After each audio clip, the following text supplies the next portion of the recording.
میرے دوستو، انسان کو کل عقل بھی مل جائے تو پھر بھی اللہ کی حکمت کا وہ احاطہ نہیں کر سکتا۔ رب کریم کو زیادہ پتہ ہے کہ ہمارے لیے کون سی چیز بہتر ہے اور کون سی چیز ہمارے لیے نقصان کا باعث ہے۔ اللہ تبارک و تعالی کی حکمت یہ چاہتی ہے کہ میرے بندے پریشان نہ ہوں۔ رب یہ چاہتا ہے کہ میرے بندے کسی جگہ پہ بھی دقت اور پریشانی کا شکار نہ ہو، تو اللہ تبارک و تعالی نے راہ اعتدال اختیار کرنے کا حکم ارشاد فرمایا کہ تم اعتدال کے رستوں پہ چلو، معتدل زندگی گزارو، افراط و تفریط سے بچو۔ آج جس معاشرے میں ہم وقت گزار رہے ہیں، اس معاشرے میں ہم اس بات کو سمجھنے سے قاصر ہیں کہ اصل ہمارا مسئلہ کیا ہے۔ ہمارا اصل جو مسئلہ ہے اس کی شناخت ہمیں کیسے ہوگی اور ہم پھر اس تک رسائی کس انداز میں حاصل کر پائیں۔ ہم ہمیشہ اپنی آمدن بڑھانے کے چکر میں رہتے ہیں، ایک کام اور شروع کر لیں، پارٹ ٹائم جاب شروع کر لیں، کوئی سائیڈ بزنس اس کا آغاز کر لیں۔ ہماری جو دوڑ لگی ہوئی ہے وہ لگی ہے کام بڑھانے میں، آمدن بڑھانے میں، حالانکہ اسلام ہمیں یہ کہتا ہے کہ تو آمدن بڑھانے کے چکر میں نہ پڑ، اصل بات یہ ہے کہ تو اپنے خرچے کنٹرول کر۔ تنگ انسان وہ نہیں ہوتا جس کی آمدن تھوڑی ہوتی ہے، یہ توجہ کیجیے گا میری بات، یہ قیمتی بات ہے اور گفتگو ساری کا لب لباب ہے۔ تنگ بندہ وہ نہیں ہوتا جس کی آمدن تھوڑی ہوتی ہے، اصل پریشان وہ ہوتا ہے جس کے خرچے زیادہ ہوتے ہیں۔ اور ہمارا جو روزمرہ کا نقصان ہو رہا ہے نا، وہ آمدن کے معاملات میں نہیں ہو رہا۔ بنیادی نقص جو واقعہ ہو رہا ہے وہ یہ ہے کہ ہمارے اخراجات زیادہ ہیں، اور وہ اخراجات کسی اور نے نہیں بڑھائے، وہ خرچے ہم نے خود بڑھا لیے ہیں اور اب ہمیں اس کا نقصان بھگتنا پڑ رہا ہے۔ اور اگر آپ صحیح معنوں میں ٹٹولیں تو جو بہت امیر لوگ ہیں وہ تو ان خرچوں سے بچ گئے۔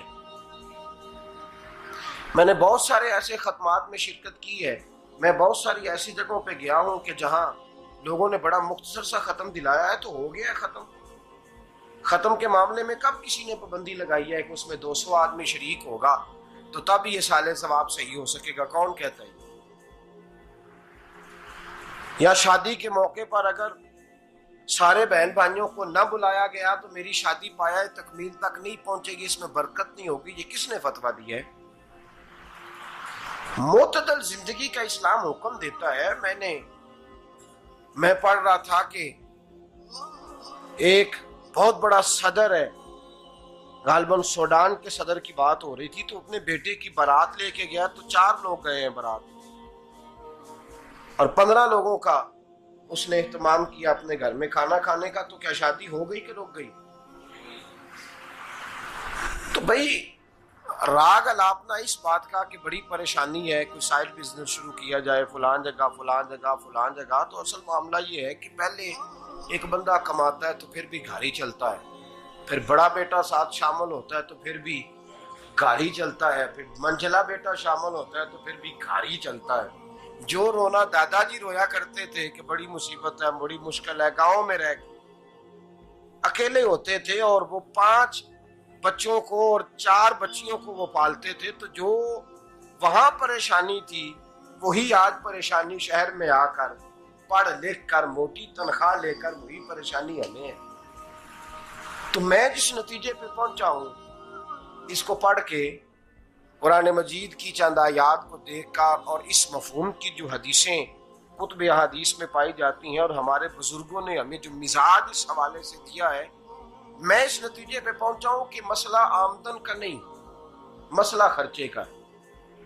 ہمارے خرچے بنیادی طور پر زیادہ، اور اگر پھر ہم زیادہ بوجھ خواتین پہ ڈالتے ہیں کہ وہ مطالبے زیادہ کرتی ہیں، اور اگر آپ مجھ سے پوچھیں تو خواتین کی بھی اگر کسی جگہ کوئی عادت خراب ہوتی ہے تو اس میں اصل کردار اس کا ہوتا ہے جو وہ عادت خراب تو کیوں اپنے گلے سے اتار کے آپ کسی کے گلے میں بات ڈالنے کے چکر میں ہیں؟ وہ خواتین کی طبیعت نہیں ایسی ہے. اصل بات یہ ہے کہ ہم نے عادت ڈالی ہے, ہم نے یہ مزاج ان کو دیا ہے تو ان کا بنا ہے, نہ کیسے بن سکتا.